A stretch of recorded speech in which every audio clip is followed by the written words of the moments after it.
President, Principal, soon-to-be graduates, and all those who surround you today, your family and your friends, who've been so much a special part of your lives and have been worrying about you in all the years that you've been here, and today are beaming with the pride of friends and family who are watching their sons and daughters, their friends, graduate. So, I think it's time to change the opening of the National. Something like, "Good evening, I'm Dr. Peter Mansbridge."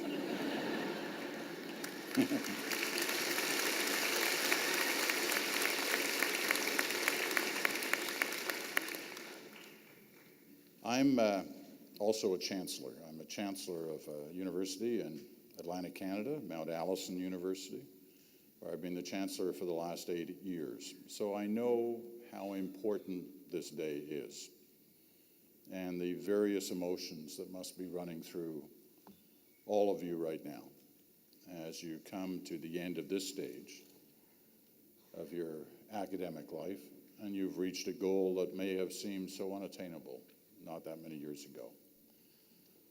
And so no matter how you react in those moments when you come on stage, I will understand because I've seen it. At Mount Allison, we have the same traditions, and as chancellor, I get to shake hands with each graduate. A couple of years ago, one young lady came into the line and she shook my hand, and as it was shaking, I realized that she actually had something in the palm of her hand. And I quickly realized that she was trying to pass it to me. She wanted me to take it. So I was a little concerned as to what it might be. So I said, "What are you trying to give me?" And she said, "It's a thumb drive." And then I got really concerned. I said, "What's on the thumb drive?" She said, "My resume." She had a job in a week. Not with us, as it turned out, so I guess she'd shaken a few other hands. Our process is a little slower than that, but I thought, that's great. There's a graduate who's very innovative in moving on to the next stage of her life.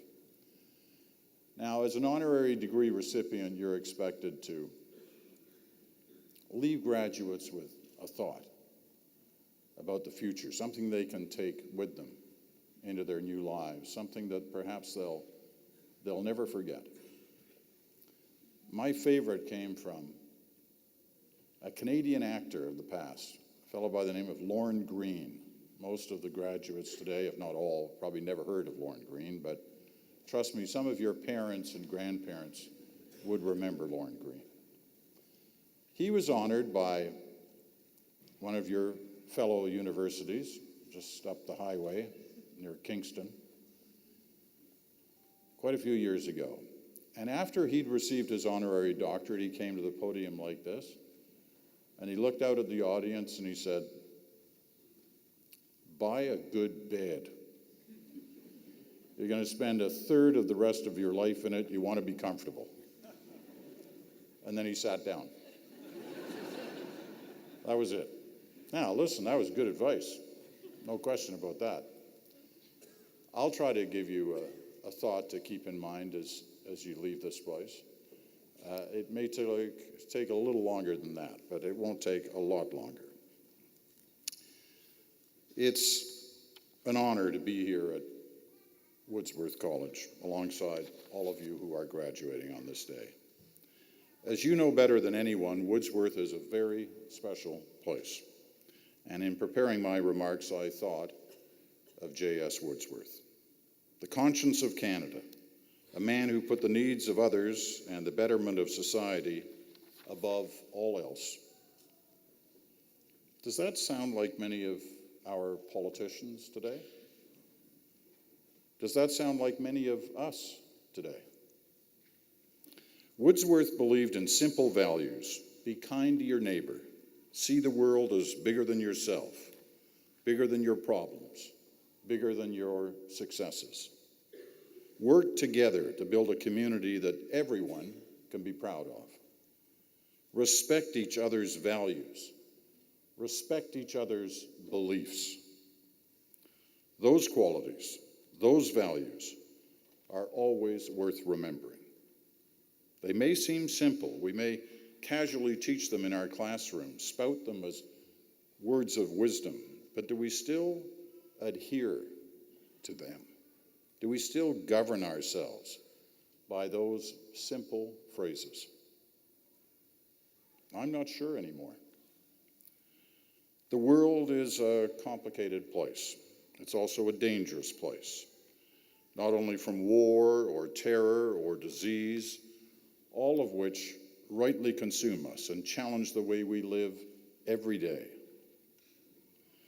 But the world is also dangerous from something much more subtle.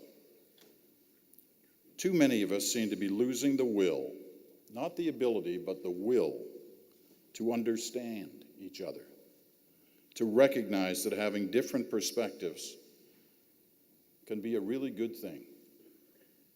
Too many of us are relishing our divisions in a way that scares me, because when you start identifying people or their views as the other, well, that's when problems begin.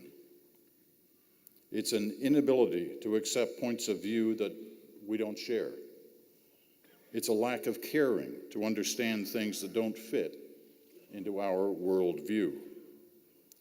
It's at best belittling those who don't agree with us, and at worst, hating those who don't agree with us.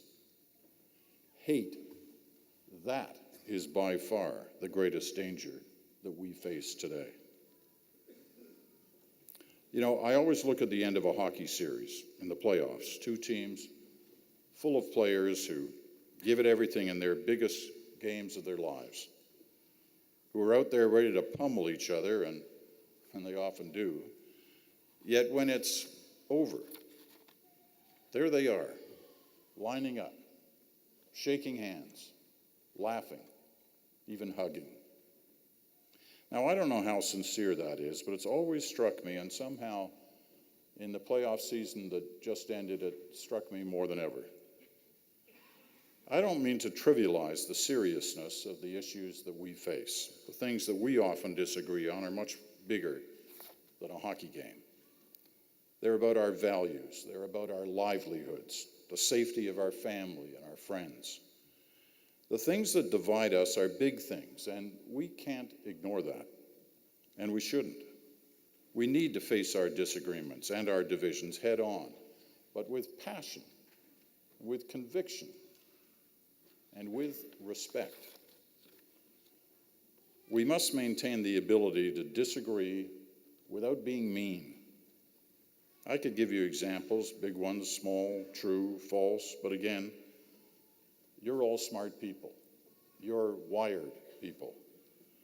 You know that spending 10 minutes on social media will be enough to cover the spectrum.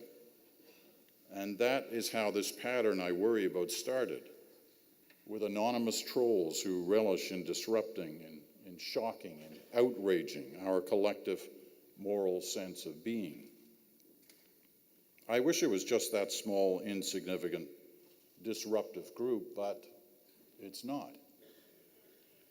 Social media has exploded with hate from those very willing to identify themselves. In some cases, they're our neighbors, our friends, our leaders, our family. But hateful comments have moved beyond social media, way beyond. They're in our politics, they're in our media, they're on our streets, in our classrooms, in our living rooms.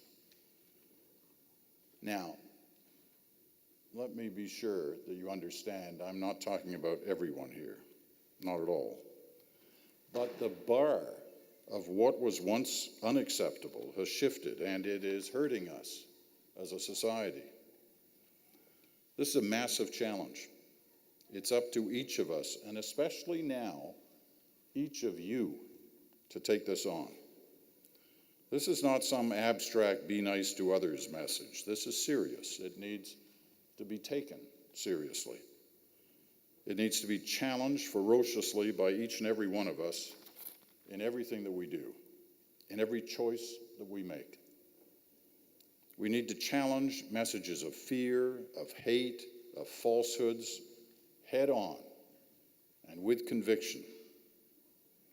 Respect does not mean being weak or being quiet or being complicit. The time for nuance and kid gloves is done. Stand up against what you see as unacceptable. Fight against it with everything you have. The decisions that you make for yourself as you walk out of this room in the next hour or so will help chart the course of not just your future, but our future. Not just what you do, but how you do it. So do it with compassion. Do it with kindness. Remember, you leave here with the ideals of J.S. Wordsworth firmly embedded in that degree. Don't forget that. Govern your behavior by those ideals and set an example for others. Because if you don't do it, no one will. We have incredible faith in you. You give us hope. Each of you opened your mind while you were here. Don't close it now. We need you. We depend on you. It's up to you to change the way we communicate, change the way we talk to each other, change the way we think about each other. We need you, simply put, to change our world. The challenge really is that big. But you know what? I know you're up for it. Those friends and family that are here today to witness this know you're up to it. The faculty and staff of this great institution that help you get to this moment, they know you're up to it. I know you're going to be great. And I know that we're going to thank you for it. Thank you for this moment for me. It's truly been an honor, and it's truly an honor to be able to say that I'm graduating, with quotations, alongside you. Thanks very much.